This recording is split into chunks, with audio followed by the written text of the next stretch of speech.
Hello again and shalom. Okay, I'm just gonna start in again where I was reading, talking about putting women in their place. Consider just a few of the major events involving minor female characters. This is from the Tanakh, or what people call the Old Testament. Number 1, Zipporah saves Moshe's life. Number 2, Mikah saves David's life. Number 3, Sarah saves Abraham's life twice by half lying about her identity. Isn't that half lying great? Number 4, Rebecca deceives Isaac so that Yahweh's plan gets done. I can't even talk. I'm going to start this over. Number 4, Rebecca deceives Yitzhak or Isaac so that Yahweh's plan gets done in spite of Yitzhak. Number 5, unnamed women are patrons of Eliyahu and Elisha. Number 6, Rahab is a major player in the conquest of the gateway city to Palestine. Number 7, Yael saves Yisrael from major oppression. Number 8, a wise woman prevents civil war in Israel. Number 9, an unnamed Samaritan woman is the first evangelist in Samaria. Number 10, Lydia is the first convert in Asia Minor and heads up a house church there. The point is this: Yahweh used minor characters to make major influences on the historical flow. Again, but women played obvious roles in all levels of government. Number 1, Deborah was actually a national ruler, like Shemuel or Samuel.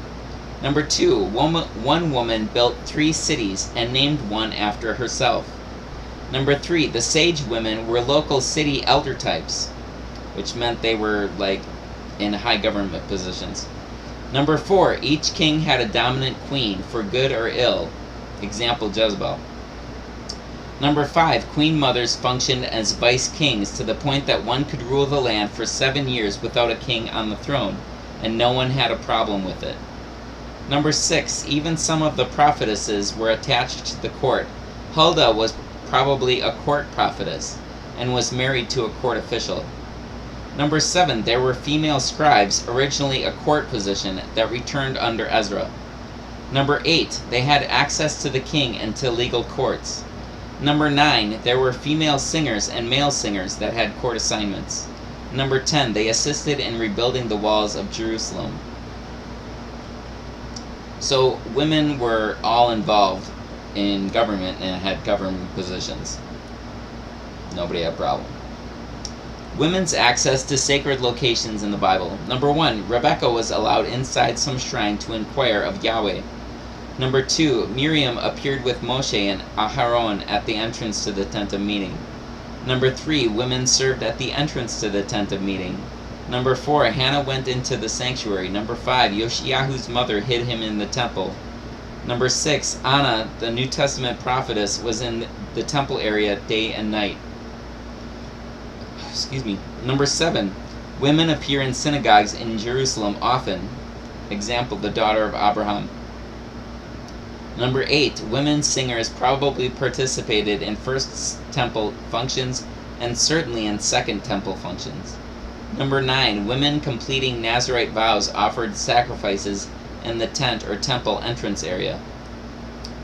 I'm going to keep on going. Women's role in worship and religion. Consider this partial list. Number 1, they participated in all public assemblies. Number 2, they were taught the Torah in public by priests. Number 3, they brought the same sacrifices as males. Number 4, they could take Nazirite vows. Number 5, they participated in singing events. Number 6, they were prophets, Nabim. Number 7, they composed victory songs and laments. Number 8, they made vows to Yahweh. Number 9, they made themselves temporary servants to Levites, like males. Number 10, they traveled to the festivals with the men and families. Number 11, they were addressed in the Torah. Number 12, they were responsible for religious education along with the dad. Number 13, they were equally guilty before the Torah. Number 14, they offered gifts for the building of the tabernacle compound and temple. Number 15, they performed some unknown service at the entrance to the worship sites. Number 16, they did scribal work, perhaps even on the sacred texts under Ezra. Number 17, they marched in religious processions and parades. And this right here, I think, is very, very noteworthy. There is not one title of early Christian leadership, for example, apostle, elder, bishop, presbyter, deacon, fellow worker, hard worker, or patron, that is not ascribed to a female before the 4th century AD. The New Testament, or New Covenant, Brit Hadashah, calls a woman an apostle, and this reference is confirmed in the Church Fathers. We have several archaeological finds identifying women as bishops or elders. The Brit Hadashah calls a woman a deaconess, as do church councils and pagan documents. Paul calls several women patrons and fellow workers and hard workers in his epistles. We saw in the detail that women did travel with Yoshua, even into the hostile wilderness. They did sit rabbinic style at the feet of Yoshua for instruction. They did perform patronage services. They did bear witness. They did evangelism and were used by Mattatyahu as examples of what true discipleship was meant to look like. And that Mattatyahu is commonly known as Matthew.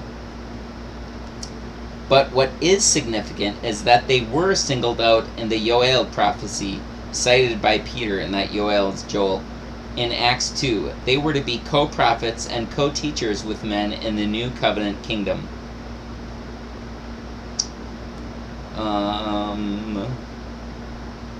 Got a little while. I'm going to just continue. I've got more. I'm probably going to do another video on this.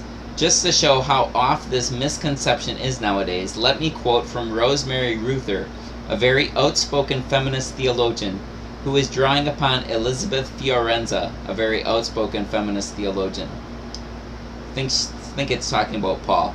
Neither of these could be remotely be called apologetically inclined towards Paul. Quote, "It is generally assumed that Paul is the author of a Christianity of female subordination, but more recent studies have shown that the historical Paul, in fact, continued most of the assumptions and practices of early charismatic inclusive Christianity.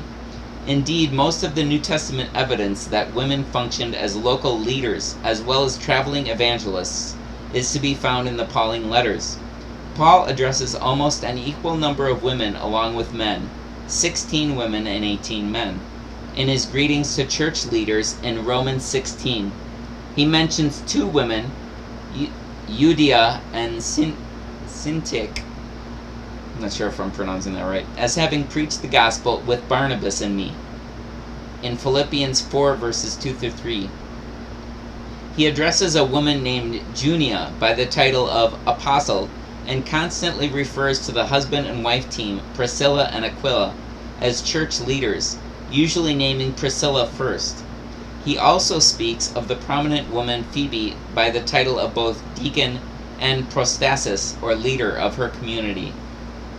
Paul received from the early church both a practice of thus including women in the ministries of catechesis, prophecy, local church leadership, and traveling evangelism, the role Paul calls that of apostle.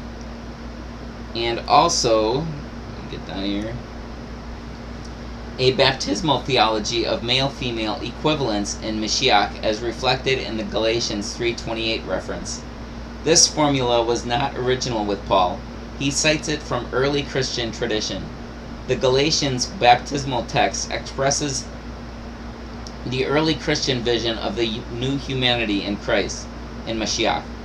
It was consciously molded to contrast with the traditions of rabbinic piety adapted from Hellenistic philosophy, in which the Jewish male thanks God for having been born male and not female, free and not slave, and Jew rather than Gentile.